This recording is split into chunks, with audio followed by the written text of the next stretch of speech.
आता बघूया टॉप 9 मोठ्या बातम्या। नाशिकच्या मालेगावात किरीट सोमय्यांची त्यांनी जाळला बांगलादेशी रोहिंग्यांचा प्रतिकात्मक पुतळा। बांगलादेशी रोहिंग्यांसारख्या दुष्ट प्रवृत्तीला मालेगावातनं हाकलणार किरीट सोमय्यांची प्रतिक्रिया। सरपंच संतोष देशमुख हत्या प्रकरणातील आरोपींना फाशी देत प्रतिकात्मक होळी दहन, तर ठाण्याच्या चंदनवाडी परिसरामध्ये हत्येच्या निषेधार्थ होळी दहन। योगेश टिळकरांचे मामा सतीश वाघ यांच्या हत्येप्रकरणी 1000 पानांचं चार्जशीट दाखल, 5 लाखांची सुपारी देऊन सतीश वाघ यांची पत्नीकडूनच हत्या।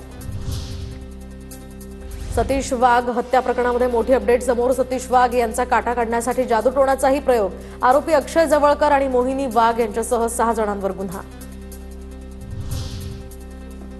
जालन्याच्या परतूरमध्ये दारूबंदी पथकावर हल्ला, तर गुळखंड या तांड्यावर छापा मारण्यासाठी गेलेल्या पथकावर हल्ला करत दगडफेक, एका अधिकाऱ्यासह 4 कर्मचारी यामध्ये जखमी। नाशिकच्या गोदावरीतील पाणी पिण्यायोग्य, दरम्यान प्रदूषण नियंत्रण मंडळाचा हा अजब अहवाल, तर दूषित पाणी पिण्यायोग्य कसं, गोदाप्रेमींचा अधिकाऱ्यांना सवाल। अहवाल देणाऱ्या अधिकाऱ्यांवर फौजदारी गुन्हा दाखल करण्याची गोदाप्रेमींची मागणी।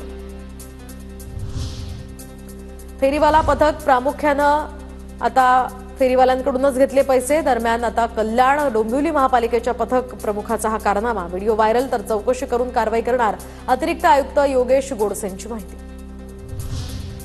छत्रपती संभाजीनगरमध्ये सर्वपक्षीय होळी साजरी, तर मंत्री अतुल सावे, आमदार प्रदीप जयस्वाल, माजी खासदार चंद्रकांत खैरे, माजी महापौर नंदकुमार घडोले या ठिकाणी उपस्थित।